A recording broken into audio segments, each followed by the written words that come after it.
पश्चिम बंगाल की तरफ से काफ़ी बड़ा अपडेट आ रहा है। जी हाँ, बंगाल के अंदर हमारा लॉकडाउन लग गया है। 30 अप्रैल से लॉकडाउन अभी प्रभाव में आ जाएगा। तो चलिए जान लेते हैं इसके तहत क्या गाइडलाइंस हैं। देखिएगा, पश्चिम बंगाल सरकार की तरफ से जो हमारा ऑफिशियल ऑर्डर है वो आपको डिस्प्ले पे दिख रहा होगा, जो 30 अप्रैल 2021 को शाम के वक्त जो है हमारा रिलीज़ करा गया है पश्चिम बंगाल की सरकार की ओर से। तो देखिएगा, यहाँ पे लिखा हुआ है कि ministry of health and family welfare government of India के तहत जो है हमारा 25/4/2021 को नोटिफिकेशन रिलीज करा है और सभी राज्यों में धीरे धीरे करके इस तरह के प्रतिबंध लगने स्टार्ट हो जाएंगे। अब आपको देखने के लिए मिल जाएंगे। हरियाणा सरकार ने भी रिलीज कर दिया है अभी कुछ देर पहले, और हमारा पश्चिम बंगाल की तरफ से भी अब डिक्लेयर हो गया है। ठीक है, तो इन्होंने बताया कि जो हमारा गवर्नमेंट ऑफ इंडिया की तरफ से प्रावधान आ चुका है कि हमको जो है लॉकडाउन लगाना पड़ रहा है, यानी कि और मिनिस्ट्री ऑफ होम अफेयर्स के द्वारा जो गवर्नमेंट ऑफ इंडिया के तहत जो है ये डिसीजन लिया जा रहा है। और स्टेट एग्जीक्यूटिव कमेटी जो है वेस्ट बंगाल स्टेट की, और जो हमारा डीएम अथॉरिटी है यानी कि डिस्ट्रिक्ट डिजास्टर मैनेजमेंट अथॉरिटी, उसके तहत जो है हम 30 अप्रैल 2021 को अपनी पावर्स को यूज करते हुए सेक्शन 22 के तहत डिजास्टर मैनेजमेंट एक्ट के तहत वेस्ट बंगाल के अंदर जो है हम लॉकडाउन लगा रहे हैं। ठीक है, और ये जो लॉकडाउन है इसकी लास्ट डेट क्या होगी, तो देखिएगा कुछ भी नहीं है। यहाँ पर इन्होंने साफ साफ लिख दिया है कि जब तक हम अगला आदेश नहीं निकाल देते तब तक हमारा पश्चिम बंगाल के अंदर लॉकडाउन रहेगा। यानी कि कहने का मतलब ये है, वो सरकार के ऊपर निर्भर करता है कि अब जो है हमारा लॉकडाउन पश्चिम बंगाल के अंदर कब बंद होगा। तो देखिएगा, पूरे कलकत्ता के अंदर हमारा लॉकडाउन लग गया है और इसकी लास्ट डेट जो है कुछ नहीं है। तो चलिए जानते हैं पूरी गाइडलाइंस क्या है। तो देखिएगा, नीचे लिखा हुआ है कि इन सारी चीज़ों पर प्रतिबंध रहेगा। ठीक है, इन सारी चीज़ों पर पाबंदी प्रतिबंध रहेगा और इन सारी चीज़ों को लागू किया जाता है पश्चिम बंगाल राज्य के अंदर। तो देखिएगा, पहला पॉइंट इन्होंने लिखा है, जितने भी हमारे शॉपिंग कॉम्प्लेक्स हैं, मॉल्स हैं, ब्यूटी पार्लर हैं, सिनेमा हॉल्स हैं, रेस्टोरेंट हैं और बार जो हैं हमारे, और स्पोर्ट्स कॉम्प्लेक्स हैं, जिम हैं, हमारे स्पा सेंटर हैं, स्विमिंग पूल हैं, ये सारी चीज़ें हमारी बंद रहेंगी। ठीक है, लेकिन यहाँ पर कह रहे हैं कि इन सारी जो हमारी चीज़ें होम डिलीवरी लायक हैं, ठीक है, उनको पूरी तरह से उन्हें अलाउ है, उन्हें परमिशन है। ठीक है, ऑनलाइन सर्विसेज वगैरह हैं, ठीक है, जो हमारे रेस्टोरेंट वगैरह हैं वो होम डिलीवरी करते हैं, तो भाई उनके लिए अलाउ है। ठीक है, वो होम डिलीवरी के लिए उन्हें परमिशन दी गई है। अगले पॉइंट में, सेकंड पॉइंट में इन्होंने लिखा है, जितने भी हमारे सामाजिक और सांस्कृतिक और जितने भी हमारे एजुकेशनल और मनोरंजन संबंधित जितने भी हमारी गैदरिंग हो रही है, मतलब कि सभाएं हो रही हैं या मीटिंग हो रही है, मतलब कि हमारे ऑडिटोरियम के अंदर बैठ के जो भी चीज़ें हो रही हैं, मीटिंग वगैरह, बड़ी बड़ी भीड़ बुलाई जा रही है, तो उन सारी चीज़ों पर अब प्रतिबंध लग गया है। ठीक है, पूरी तरह से उन पर अब रिस्ट्रिक्शन लग गया है। और तीसरा पॉइंट इन्होंने लिखा है, जितने भी हमारे बाजार हैं, ठीक है, जो वीकली मार्केट भरती हो या डेली मार्केट भरती हो, वो यहाँ पर इन्होंने बताया है।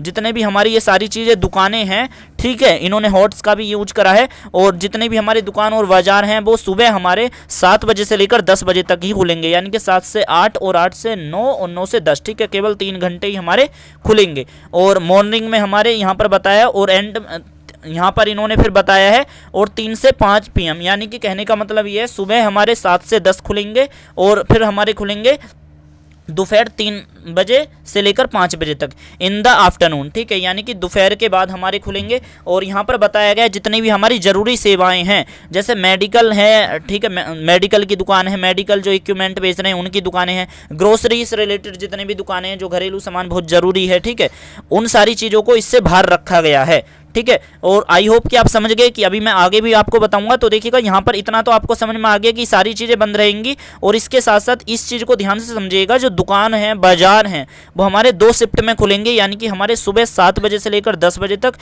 सुबह के दौरान, और फिर खुलेंगे हमारे दोपहर के बाद 3 बजे से लेकर 5 बजे तक। और इन सारी चीज़ों को जो है जो उनसे बाहर रखा गया है, जो मेडिकल इक्विपमेंट वगैरह बेचते हैं, जो हेल्थ से रिलेटेड जितनी भी चीज़ है, वर्क है, उन सारी चीज़ों पर कोई प्रतिबंध नहीं होगा। ठीक है, और बात करते हैं इलेक्शन की। तो देखिएगा, जैसा आपको पता है इलेक्शन का रिजल्ट आने वाला है, मतगणना स्टार्ट हो चुकी है।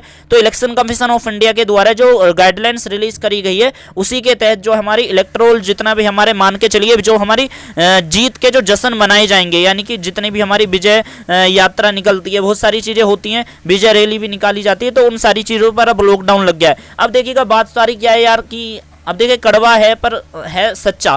कहने का मतलब ये है कि पश्चिम बंगाल के अंदर इतनी सारी रैलियां निकली, चाहे वो कोई भी हो, हमारी ममता हूँ, हमारी मैं यूँ कहूँ अमित शाह जी हों, सभी ने रैली खूब ज़ोरों से निकाली। और जैसे ही हमारा लॉकडाउन, वो हमारा इलेक्शन का लास्ट दिन हुआ, लास्ट दिन वाले ही हमारे दिन लॉकडाउन लग गया। अब देखिएगा, इनसे अगर कोई पूछिएगा तो इनको जवाब देना पड़ जाता कि भाई हमारा ये लॉकडाउन इलेक्शन से पहले भी तो लग सकता था, लेकिन नहीं लगता। अब जनता पिटेगी, इसमें जनता मरेगी। तो देखिएगा यहाँ पर सारी चीज़ें बता रखी हैं, जितने भी हमारे मतगणना वाले स्थल हैं जहाँ पर हमारी काउंटिंग होगी वोटों की, वहाँ पर भी बताया गया है कि आपको इलेक्शन कमीशन ऑफ इंडिया के द्वारा रिलीज करा गया है जो हमारा ऑर्डर है, उसका आपका प्रोटोकॉल का पालन करना है। और ठीक है, भीड़ भड़ाका ज़्यादा नहीं रखना है। और यहाँ पर बताया गया है जो कोविड-19 सोशल डिस्टेंसिंग का, फिजिकल डिस्टेंसिंग का आपको पालन करना है। और यहाँ पर बताया गया यदि इसका कोई उल्लंघन करता है तो आपको डिजास्टर मैनेजमेंट एक्ट 2005 के तहत आपके खिलाफ लीगल एक्शन लिया जा सकता है। और ये जो नोटिस है, ये जो ऑर्डर है, आपका तत्काल प्रभाव में लिया जाएगा और चीफ सेक्रेटरी के यहाँ पर सिग्नेचर हुए हैं।